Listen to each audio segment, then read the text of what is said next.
Days Gone is the underrated gem of the PlayStation exclusives, an amazing zombie game with immense graphics, a great story and characters, acting, groundbreaking zombie battles that critics said sucked and the gamers said, "What are you talking about? This game is a banger."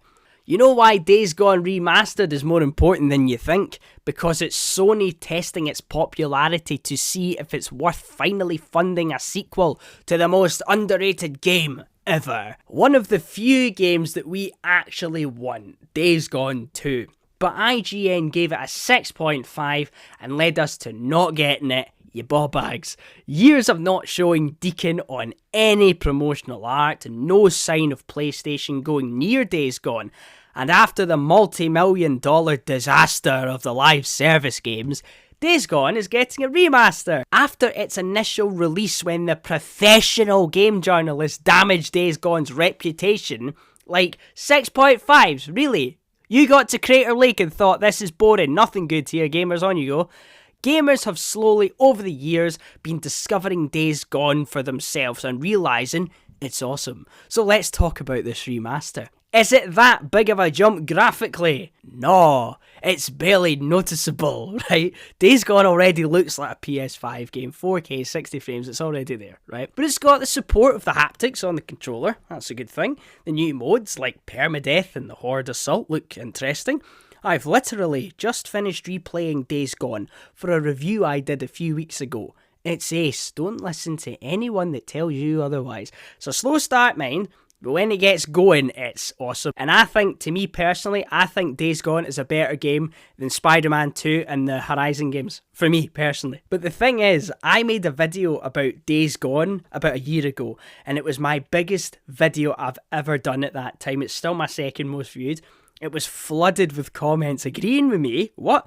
Days Gone has a massive following, a huge fan base. People are upgrading to the remastered edition just to show their support and try to get Sony to greenlight Days Gone 2. If you bought the original version, it's $10 or £10 and full price $50 for those that haven't. And I'm seeing comments of people on Facebook fan pages who could get the £10 one, but they're instead paying £50 just to show their support for the game. Days Gone is one of those games that is so much better than what critics at the time gave it credit for. It's got a great story and awesome characters. The Horde battles are insanely impressive. The graphics are insane. The map is great. It opens up the further through the game you get, the story. You can customise the bike as well. A wee bit of RPG there. It's great.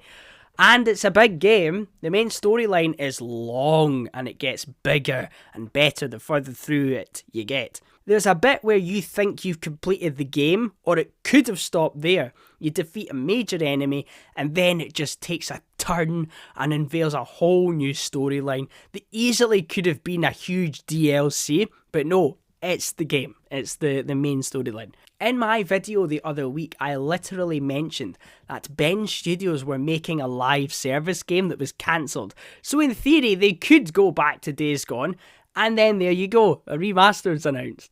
Listen, PlayStation didn't go near Days Gone for 6 years, and I know. I've been playing this game for 4 years. You didn't see it anywhere. The opening PlayStation animation you see on their exclusives, you never saw Deacon or Boozer on any of them, right? But the potential in Days Gone 2 is huge because Days Gone, yes, it's a big AAA game, but it is smaller in scale. It's not the size of Red Dead Redemption 2, for example. The map is smaller, and there are way less NPCs, and they hide it very well because it's set in a zombie apocalypse. You don't need any cars on the roads, the odd marauder now and again on a bike, some animals and freakers, but the map is very quiet secretly. But you get jumped by people every few minutes, so there's a lot happening. But it is secretly smaller in scale, the game. There are ways I think Days Gone can improve with a sequel. Now, I'm not a big game developer, right? But I think incorporating a wee bit more RPG elements, like dialogue with the camp members. You can't talk to people unless they give you a side mission or something, right? There's a touch of it when buying things. Sometimes the shopkeepers, like Blair, will start talking to Deacon, but you can't decide how to respond. It just plays out, right? So I'd love to get even more bike customization options, go crazy with that, bigger hordes, like 1,000 freakers instead of 500. Let's raise those stress levels, right? Let's do it.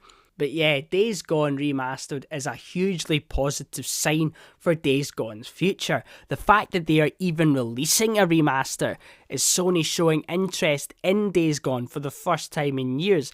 I'm not that excited for the remaster itself.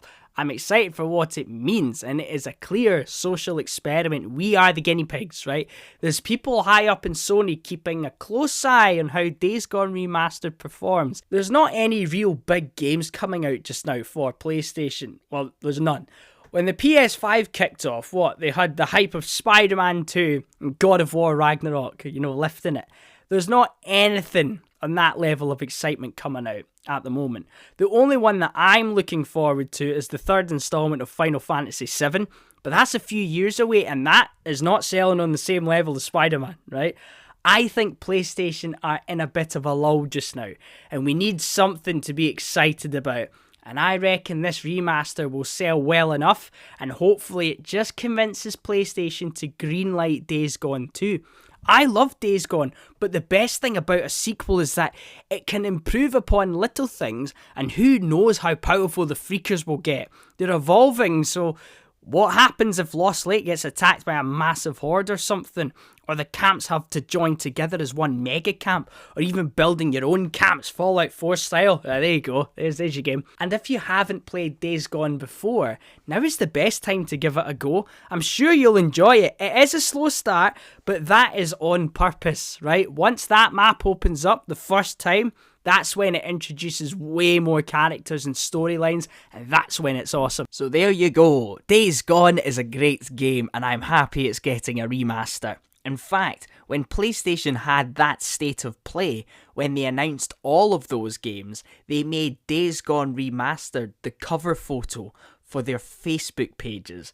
Again, going back, PlayStation never went near Days Gone for years, and then the live service game from Bench Studios gets cancelled, and all of a sudden, Days Gone Remastered is coming. That must have been a plan B somewhere in the depths of PlayStation to push Days Gone out again to see how popular it is, because the online community for Days Gone is massive. A lot of people never paid for Days Gone at full price when it came out because a lot of us were turned away from the critics. I picked up Days Gone 4 years ago for £20, and now it's one of my favourite PlayStation exclusives out of the lot of them.